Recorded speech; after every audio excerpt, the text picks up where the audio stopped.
सो आज हम लोग कर रहे हैं क्लास 10 केमिस्ट्री के प्रीवियस ईयर क्वेश्चन। सो सबसे पहला क्वेश्चन है, why does silver chloride turn grey when expose to the sunlight. तो ये फोटोलिटिक डिकम्पोजिशन रिएक्शन होता है, ठीक है, जिसके अंदर सनलाइट जो होती है वो एनर्जी प्रोवाइड करती है, ठीक है, ब्रेक करने के लिए बॉन्ड्स को। AgCl किसके अंदर ब्रेक हो रहा है? Ag प्लस Cl2 के अंदर, clear, in the presence of the sunlight, yes.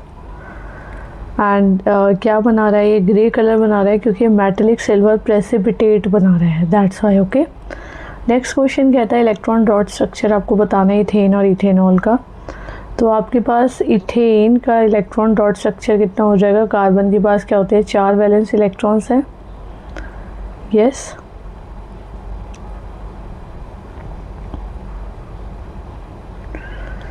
And एक हाइड्रोजन के पास हो गया।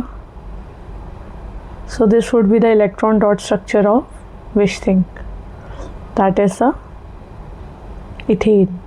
और अगर हमने C2H5OH का करना है,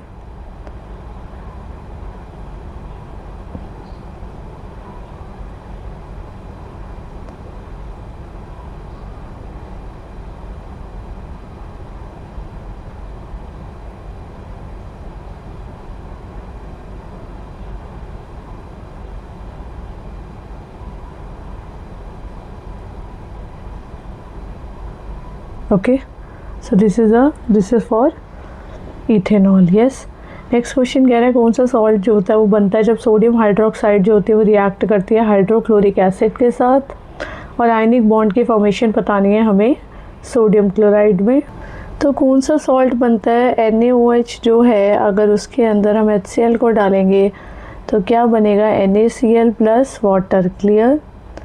सो this is a neutralisation reaction, जब स्ट्रॉन्ग बेस जो होता है वो एसिड के साथ रिएक्ट कर जाता है, क्लियर। और आयनिक बॉन्ड की फॉर्मेशन को बताना है हमें सोडियम क्लोराइड के अंदर। सो Na का क्या है? दैट वुड बी 11, तो 11 क्या हो जाएगा? 2,8,1, यस। और क्लोरीन क्या है? 17, 2,8,7। तो इलेक्ट्रॉन का ट्रांसफ़र होगा, ठीक है। एक इलेक्ट्रॉन जो हो जाएगा वो सोडियम जो है वो लूज़ कर देगा और क्लोरीन जो है वो गेन करेगा, यस। तो Na क्या बनाएगा? Na प्लस प्लस इलेक्ट्रॉन, और Cl क्या बनाएगा? Cl negative, clear. तो इलेक्ट्रोस्टैटिक अट्रैक्शन हो जाएगी, yes, Na plus and Cl negative के अंदर, और ये NaCl की फॉर्मेशन कर लेगा। नेक्स्ट कह रहा है ऑक्सीडेशन और रिडक्शन क्या है, और rusting of iron with a balance chemical equation. Oxidation क्या है? Gain of the you can say gain of oxygen, yes, and loss of electron, clear. और रिडक्शन क्या है? Loss of oxygen and gain of electron, correct. अच्छा, और इसके बाद हमारे पास जैसे CuO को हमने H2 के साथ रिएक्ट करा तो क्या बनेगा? Cu plus H2O, yes. ये क्या कर रहा है? लूज़ कर रहा है इलेक्ट्रॉन, ये क्या कर रहा है? गेन कर रहा है इलेक्ट्रॉन, ठीक है।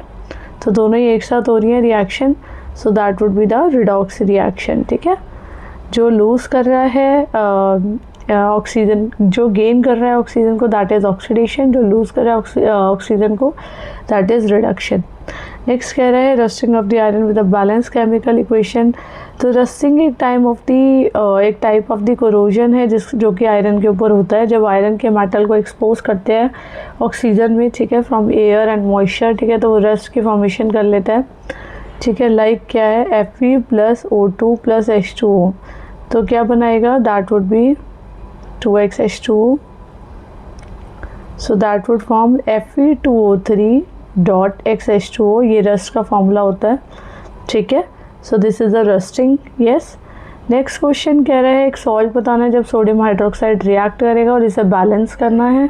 ये तो आई थिंक रिपीटेड क्वेश्चन हो गया। NaOH जो है वो अगर HCl के साथ रिएक्ट कर रहा है तो NaCl प्लस वाटर की फॉर्मेशन हो रही है। एंड नेक्स्ट कह रहा है इसे बैलेंसिंग करनी है, तो Fe plus H2O will give rise to Fe3O4 plus H2, clear. तो यहाँ पे क्या आ जाएगा? O आ जाएगा, यहाँ पे 4 आ जाएगा, यस। और यहाँ पर क्या आ जाएगा? हाइड्रोजन है, ठीक है, तो यहाँ पे 4 आ जाएगा, क्लियर। यहाँ पे 3 है, सो दैट वुड बी 3, तो बैलेंस हो गया। नेक्स्ट क्वेश्चन कह रहा है कि क्यों डिस्टिल का वाटर जो है वो गुड कंडक्टर नहीं है इलेक्ट्रिसिटी का, और इसको आइडेंटिफाई करना है रिएक्शन को। डिस्टिल का वाटर जो होता है वो नहीं होता गुड कंडक्टर। क्यों? क्योंकि उसके अंदर कोई भी फ्री आयंस नहीं होते हैं, नो फ्री आयंस, ठीक है। और इसके अंदर न्यूट्रल मॉलिक्यूल्स होते हैं, यस। डिस्टिल वाटर के अंदर मोस्टली जो होता है वो न्यूट्रल मॉलिक्यूल्स होते हैं और इसके अंदर जो होता है मिनिमम डिसोसिएशन होता है। जैसे कि वाटर जो होता है वो सेल्फ आयनाइज कर जाता है H+ और OH- में। जो कंसनट्रेशन होती है इस वाले आयन की वो बहुत ही ज़्यादा कम होती है, दैट वुड बी 10⁻⁻⁷, ठीक है। अब ये वाली जो रिएक्शन है वो डिस्प्लेसमेंट रिएक्शन है, क्योंकि कॉपर जो है वो जिंक को डिस्प्लेस कर रहा है, ज़्यादा रिएक्टिव है, ठीक है। तो this would be the displacement reaction. Next question क्या कह रहा है, बेकिंग सोडा की प्रिपरेशन बतानी है और pH बताना है न्यूट्रल सॉल्यूशन का।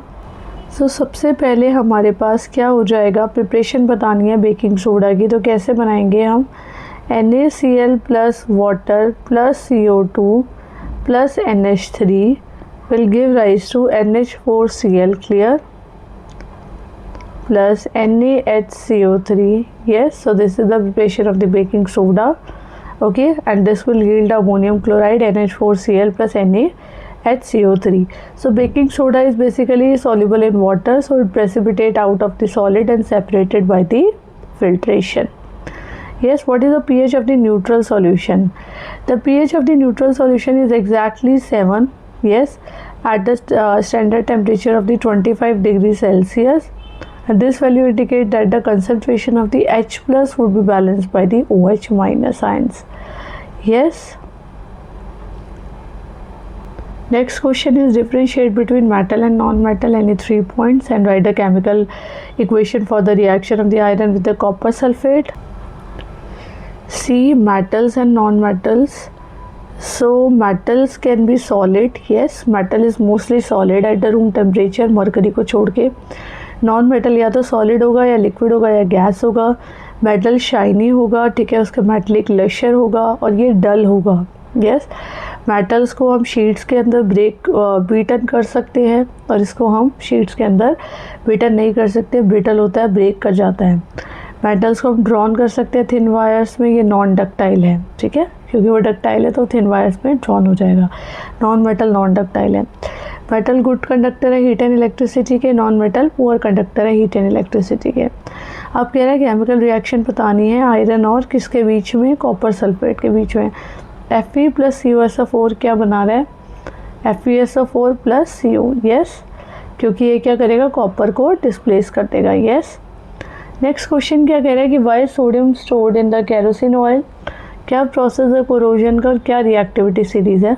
सो सोडियम को इसलिए रखा जाता है केरोसिन ऑयल में क्योंकि काफ़ी ज़्यादा रिएक्टिविटी होती है, yes, high reactivity.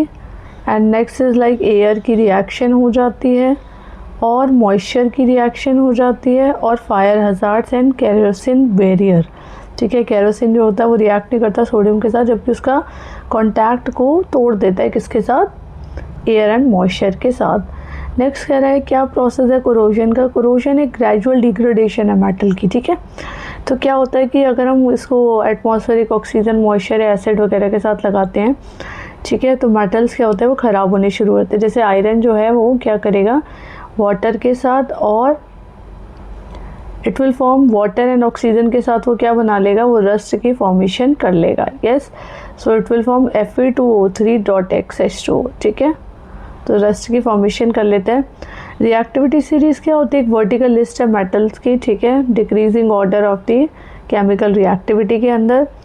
Highly reactive metal जो होते हैं पोटेशियम और सोडियम, वो सबसे ऊपर की तरफ आते हैं, ठीक है। बॉटम के जो मेटल्स होते हैं वो क्या होते हैं, least reactive metal noble gases, जैसे कि गोल्ड हो गया या फिर प्लैटिनम हो गया, तो ये क्या होते हैं वो बिल्कुल नीचे की तरफ होते हैं, बिल्कुल लीस्ट रिएक्टिव हैं, ठीक है। और डिस्प्लेसमेंट प्रिडिक्शन किससे पता चलती है कि कौन सा हाईली रिएक्टिव मेटल है वो दूसरे को डिस्प्लेस कर पाएगा, ठीक है।